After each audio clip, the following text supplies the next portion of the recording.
The first time I'd ever heard the term mindfulness, I was participating in a trial group at a local hospital.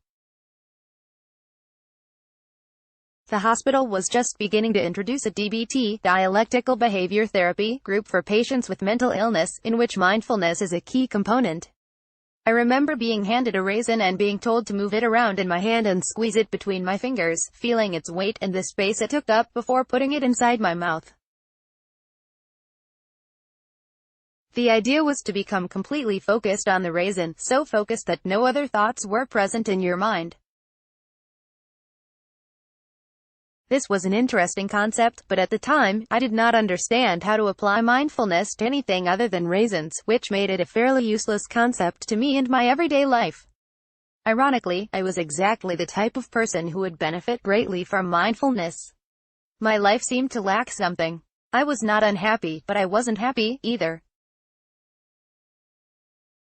It was difficult for me to be passionate or even care about most things. I just wanted to get through the day. At my job, I would frequently work through my breaks because I thought taking time to rest just made things more stressful when I came back. I dealt with feelings of anxiety on a daily basis. The best example of this was me hating Sundays. Throughout my school attending life, I had always hated Sundays. They were my worry day. It didn't matter what was going on in the present, the anxiety about what was to come the following day was all I could think about. I don't think I had a moment of peace. As time went on, the concept of mindfulness was growing in popularity. Articles were popping up, all over magazines and the internet, about the seemingly endless benefits of the practice. Eating Mindy can help you lose weight. One practice of mindfulness a day can eliminate stress and decrease depression, and mindfulness can save your job and even help your physical health. I was very confused, as staring at raisins never did any of this for me. It felt like mindfulness was some kind of superpower I just couldn't tap into. More than staring at a raisin, it wasn't until I experienced my first anxiety attack that I began to understand mindfulness. I remember lying in my bed struggling to take deep breaths, and my brain just being under attack by negative and anxious thoughts. I felt like I was going to die, unless I did something. I went on YouTube, searched for podcasts and clicked on the first one that came up. I forced myself to listen to every word that was said.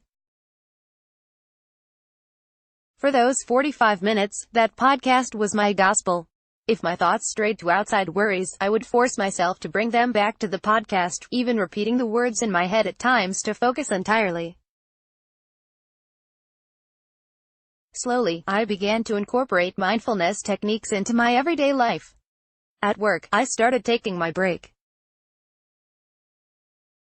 After I calmed down, I realized what I had done was a form of mindfulness. I had been paying such close attention to the words of the person speaking that my body was able to physically and mentally relax. That was the first time I had ever used mindfulness without being forced to, and it worked. It felt like a wave of clarity washed over me as I finally understood the purpose of the practice. Slowly, I began to incorporate mindfulness techniques into my everyday life. At work, I started taking my break. It turned out that leaving and resetting my brain made me more productive and happier, so when I returned, I didn't mind having a bit more work waiting for me. Mindfulness also helped me appreciate Sundays. Looking back, I cannot believe how many days I wasted, worrying about what was to come. My favorite day of the week is now Sunday. To this day, I use mindfulness the most on Sundays. My anxieties about Monday still exist, but using the techniques I learned helps me appreciate the current day. I've realized that mindfulness is so much more than staring at a raisin. The 5 things technique mindfulness is not one size fits all, it looks different on everyone. Different techniques work for different people. One technique that I find helpful and easy to remember is called 5 things, as outlined below. I use this occasionally, when I feel anxious or disconnected from myself or the world around me and need to refocus. It's based on the 5 senses. Begin by looking around and identifying 5 things you can see. It's optional as to whether you list these things out loud or just say them inside your head. Once you have found your 5 things, move on to 4 things you feel. These things can be physical, like the feeling of wind or the feeling of a wall, or they can be emotions you are experiencing. The purpose is to get in tune with yourself. Next is listening for 3 things you can hear. If you find yourself in a quiet environment, the sounds may be more subtle, like white noise. Listen for a low hum or the sound of a ceiling fan rotating. If you are outdoors, perhaps the wind is blowing the leaves on a tree, or there is a car coming down the road. Then there is identifying 2 things you can smell. If you are in a familiar place, it may be more difficult to identify these things, as we become so accustomed to certain scents that they seem to disappear. Ask yourself if there is a scent coming from you.